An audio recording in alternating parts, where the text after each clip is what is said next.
교수하면 정말 재수 없는 자유롭게 하는 게 공부다라고 생각을 합니다. 주로 책이 상상, 교훈, 강렬한 감정들 지켜주는 무언가가 있어야 된다라고 생각을 해요.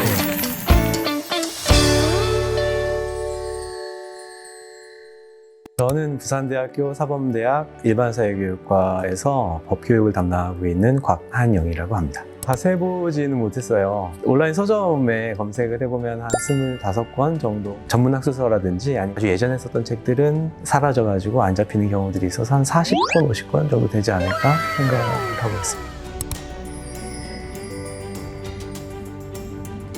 쓸데없는 관심사가 좀 많아가지고 배구에 관련해서 책을 쓴 적도 있고 고서에 관련된 그런 책을 쓴 적도 있고 홍콩의 건물에 하나에 좀 꽂혀가지고 불용채성이라고 아주 오래된 건물인데 예전에 마피아의 본부로도 쓰이고 막 이랬던 건물이거든요. 그걸 가지고 또 단행본을 쓴 적도 있고 뭐 그렇습니다.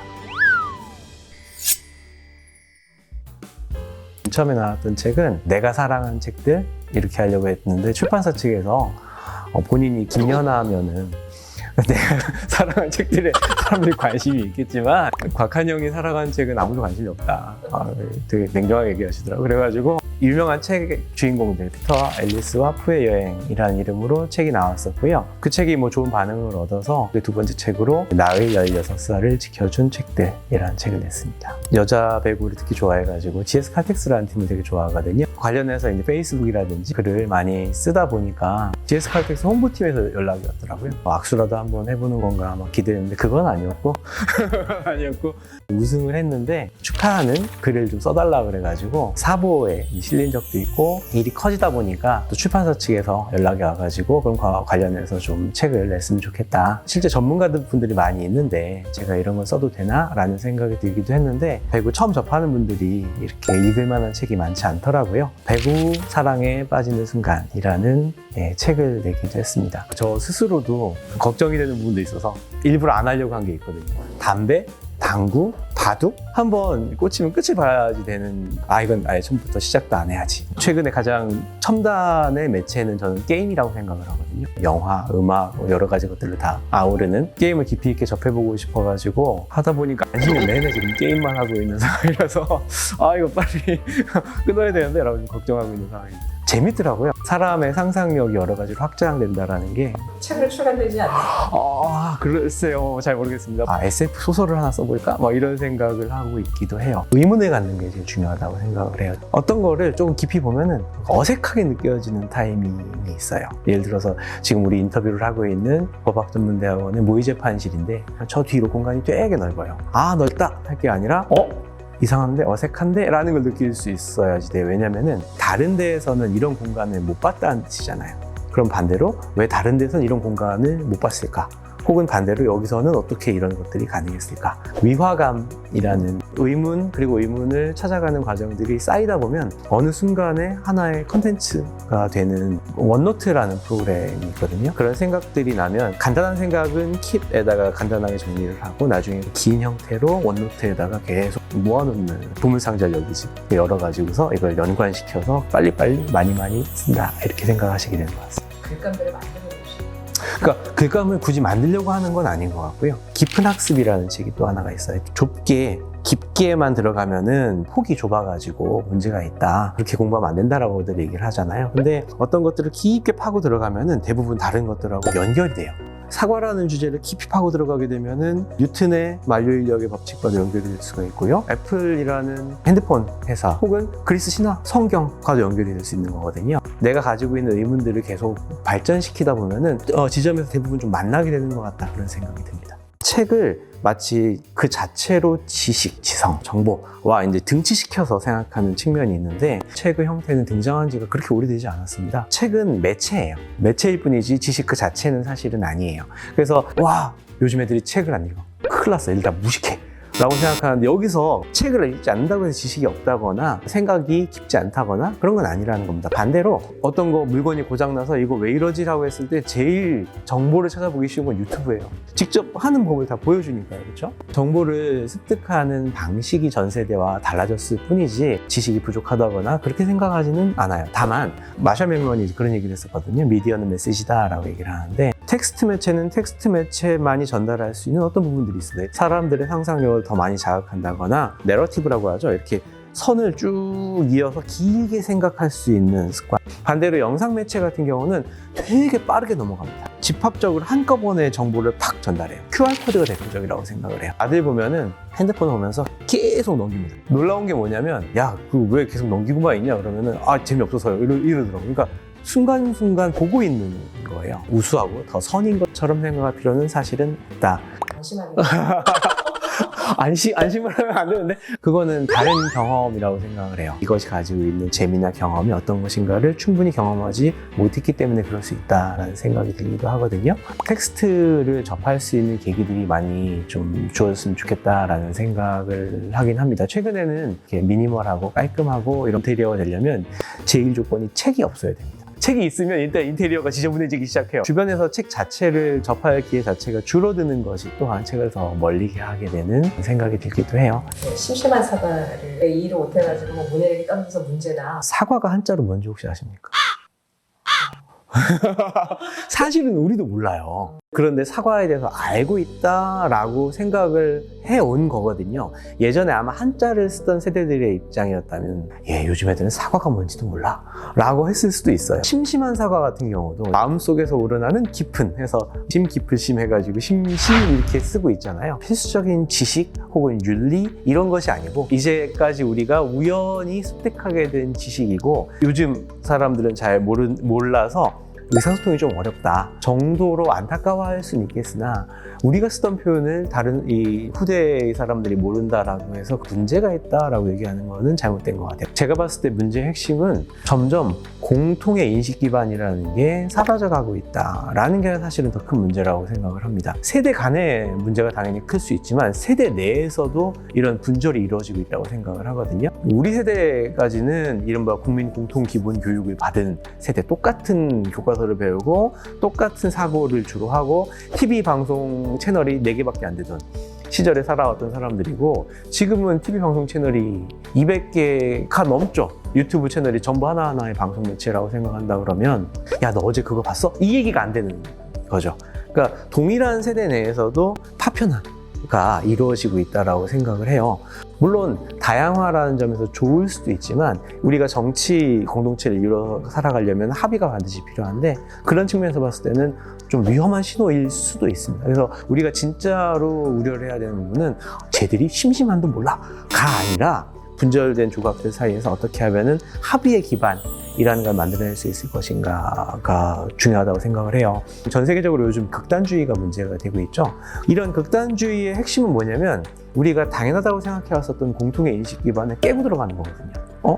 사람 좀 죽이면 어때? 인종차별 좀 하면 어때?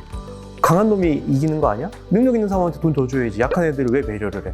합의 자체가 불가능해지는 상황이 된다라는 거죠. 심심한이라는 부분에 관련된 질문은 앞으로 우리 사회 혹은 전 세계가 직면하게 될 문제에 대한 부분을 좀 지적해 주시는 부분이라고 생각을 해요. 이런 얘기를 교수가 하면 정말 재수 없는. 초중고 혹은 대학교 취업할 때까지는 공부라는 게 되게 도구적인 의미를 많이 가지죠. 이걸 알면 뭐가 도움이 되고 이걸 알면 무슨 문제를 맞출 수 있고. 근데 근본적으로 공부의 핵심은 자유로워지기 위해서 하는 거다라고 생각을 해요. 제가 수영을 못해요. 도대체 인간의 몸이 어떻게 물에 뜰 수가 있는가. 이거는 불합리한 일이다. 튜브에서 프리다이빙 하는 저희가 막 공중제비도 돌고 그냥 이렇게 헤엄치고 이러는 게 아니라 뭐 이렇게 바닥으로도 내려가고 막 내가 만약에 수영을 할 수 있었더라면 내가 보지 못했던 저 물속의 풍경이라든지 혹은 내가 할 수 없었던 그런 여러 가지 동작이라든지 이런 걸 할 수 있었을 텐데 하면서 부럽더라고요. 내가 프리다이빙을 할 줄 알면 물을 정복한다 라기보다 내가 물 안에서 자유로워질 수가 있습니다. 하고 싶은 걸 할 수 있어요. 하고 싶은 게 없을 수도 있죠. 없더라도 어쨌든 여유 있게 존재를 할 수 있어요. 그 안에서. 스티븐 킹이 쓴 책 중에 괴물이라는 책이 있는데 띵이에요. 괴물의 핵심 포인트는 그게 뭔지를 모르겠다예요. 예를 들어서 새인데 머리가 2개. 이런 거 안 잡혀가죠. 그럼 괴물이라고 얘기를 하거든요. 우리가 모르는 것에 대해서는 기본적으로 공포감, 두려움을 갖게 돼요. 공격성, 그 다음에 수동성 이런 것들이죠. 그러면서 자신이 몸에 경직이 되고 할 수 있는 일들이 아주 줄어들게 됩니다. 어떤 걸 알게 되면은 나를 둘러싸고 있는 성벽이 하나 이렇게 좀 무너지는 것 같은 그런 느낌이 든다. 진리가 너희를 자유케 하리라라는 말도 있죠. 인간을 자유롭게 하는 게 공부다라고 생각을 합니다. Take it for granted라는 표현이 있죠. 그냥 그런 거라고 생각을 하면서 받아들이면서 살고 있거든요. 근데 생각을 해보면 매우 안 당연한 그런 것들에 둘러싸여서 살아가고 있어요. 지금 우리가 녹화를 하는 데가 3층이잖아요. 놀라운 건 뭐냐면 우리는 3층 건물이 무너질 거다라는 생각을 안 해요. 사실은 3층 높이로 올라왔으면 되게 무서웠어야 맞는데 건축의 기술이라는 것 혹은 건축과 관련된 여러 가지 규제라든지 여러 가지 것들이 막 얽혀가지고서 만들어졌을 거란 말이죠. 우리는 사회에 대해서 다 잘 알고 있다고 생각하지만 어디에서 왔고 어떤 가치를 갖고 있고 어떤 문제를 갖고 있는가에 대해서 잘 모르는 경우들이 많거든요. 우리는 선거, 투표 하면은 인물 보죠.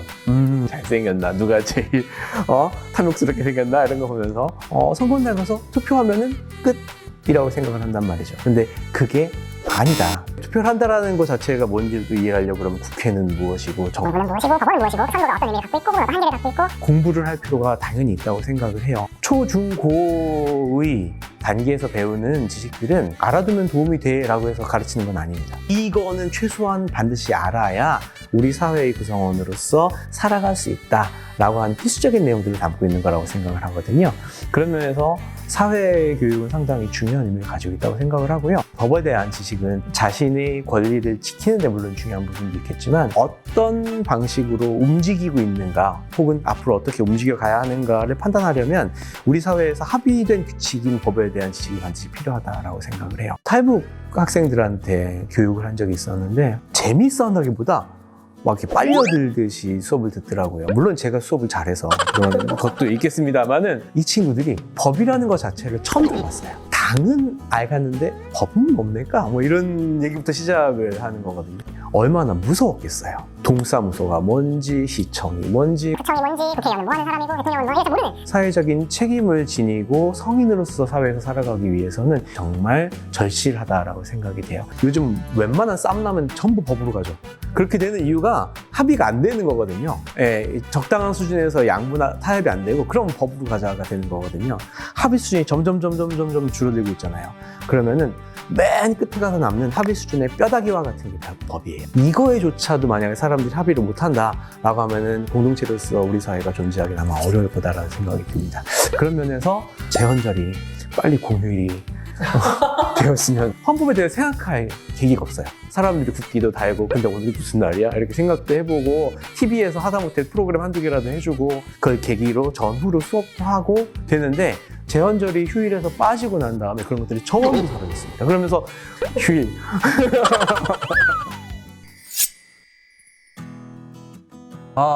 예, 엉망진창이었죠.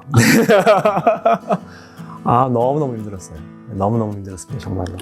학력고사의 폐해가 거의 최악에 달했던 시절이라서 제가 고등학교 2학년 때인가? 전국에 자살한 애가 60명이었어요. 고등학교 때는 항상 시험 보면은 이렇게 1등부터 전교 꼴등까지 방 만들어서 붙이고 이랬거든요.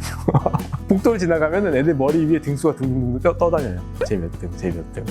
그때 뭐 그런 영화들 나왔었죠. 행복은 성적순이 아니잖아요. 뭐 꼴찌에서 1등까지 우리 반은 찾습니다. 뭐 공룡선생 뭐 이런 영화들 나올 정도로. 개인적으로 좀 가정사도 그렇게 순탄하지는 않은 그런 상황이라서 제가 그때 공부를 했던 유일한 이유는 내가 여기서 탈출하려면 공부밖에 없겠다라는 생각이 들더라고요. 아침 6시 학교에 가서 12시 반 이때 막 돌아오고 그렇게 빡빡하게 살면은 아무 생각 없이 살게 되느냐? 아닌 것 같아요. 생각이 더 많아. 연습장에다가 뭐 시도 쓰고 뭐 소설도 쓰고 편지 정말 많이 써요. 한 일주일에 한 3통, 2통씩 전국에 있는 여러 사람들하고 같이 그때 썼던 글이라는 흐름이 남아있는 거 아닐까. 피 속에는 편지가 흘러가고 있는 게 아닐까.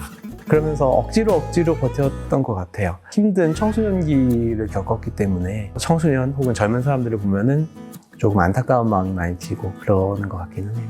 피터와 앨리스와 푸의 여행은 책 자체에 좀 더 집중해서 썼었던 책이었는데 후속작을 내면서 생각을 해보니까 소개하고 있는 책들이 다 제가 청소년기에 읽었던 책들이더라고요. 누구나 그럴 거예요. 청소년기라는 시절이 성장 시절에 혼란스럽고 어렵고 하니까 죽지 않기 위해 노력을 해야 돼요. 꼭 이게 목숨을 끊는 그런 아주 극단적인 상황까지는 아니더라도 뭔가 포기하고 싶은, 모든 거를 놓고 싶은 그런 생각들을 많이 하게 되는데, 그렇게 되지 않도록 지켜주는 무언가가 있어야 된다라고 생각을 해요. 대부분의 경우에는 그게 이제 가족이나 친구나 선생님, 학교인 경우들도 많이 있고, 저희 경우에는 이 네 가지 요소들이 전부 다 허술했기 때문에 주로 책이 상상, 교훈, 강렬한 감정들, 그런 것들이 저를 좀 붙잡아줬었던 것 같아요. 언덕 너머에 무언가 더 좋은 것이 있을 수 있어, 더 나아질 거야, 뭐 이런 생각을 하게 해줬던 것 같아요. 이런 감정들을 책 이야기를 통해서 할 수 있지 않을까라고 생각을 해서 나의 16살을 지켜준 책들이라고 이름을 짓게 됐고요. 그 16살을 누구나 거쳐왔잖아요. 오히려 어른들이 읽으시면 같이 공감하실 수 있는 책이 아닐까라고. 책이 전체적으로 너무 훌륭해서요. 서문 다시 한번 전달해 드리고 싶습니다. 이런 이야기가 가장 절실한 시점이 바로 청소년기입니다. 더 크고 놀라운 성장에 필요한 조건이 되는 한편, 쉽게 상처받고 피 흘리고 말라 비틀어질 수도 있는 위험한 요소이기도 합니다. 그 시절의 저를 지켜준 것은 이야기로 지은 집, 책으로 만들어진 성이었습니다. 이제 막 청소년기에 들어선 여러분들에게는 자신을 지키고 더 잘하게 할 수 있는 갑옷이 되어주지 않을까 이 책을 쓰게 되었습니다. 내가 그때 했던 생각을 책으로, 글로 남겨놓지 않으면 내가 그런 생각을 했었구나라는 것 자체를 잊게 되는 경우들이 많아요. 흘러가는 물을 바위에 새기는 것과 같다. 계속 꾸준히 생각하고 느끼는 것들을 돌에 새기는 심정으로 남겨두고 싶다는 생각을 많이 하고요. 예전에는 규범의 역할을 했던 게 신화였었죠. 법치사회로 들어선 지가 그렇게 오래되지 않았어요. 우리가 근대사회에서 좀 더 성숙해가기 위해서는 신화로서의 법, 어떤 믿음으로 법이 존재할 것인가의 문제가 좀 더 고민될 필요가 있다고 생각을 해서 맨 마지막 제 연구 주제로 생각하고 있는 게 신화로서의 법이에요. 정말로 내가 누구인지 알고 싶었다. 민물장어의 꿈의 가사이기도 하거든요. 저는 공감이 되는 부분이 많아요. 저는 신해철 씨가 죽음에 대한 공포가 되게 컸다고 생각을 해요. 깎고 잘라가지고 자존심까지 버려가면서 계속해서 어딘가로 가려고 했는데 뭘 얻게 될 것인가 과연. 그 노래 가사의 맨 끝부분이 그거거든요. 정말로 내가 누구인지 알기 위해. 캐나다 밴쿠버가 연어가 돌아오는 프레이저 강이라는 강이 되게 유명한데, 가족들하고 같이 그 연어 강에 햇볕을 막 받아가고 반짝반짝 하는데 거기서 뭐가 까만 것들이 있어요. 저게 뭐지? 연어들이에요. 힘이 다한 거예요. 계속 더 가고는 싶은데 못 가가지고 거기서 계속 물은 이렇게 내려오고 연어는 버티고 있고, 이런 연어들이 수십 마리가 까맣게 있어요. 막 몸부림치던 애 하나가 수르륵 뒤로 이제 밀려나가는 거예요. 걔는 죽은 거예요. 갑자기 막 슬프더라고요.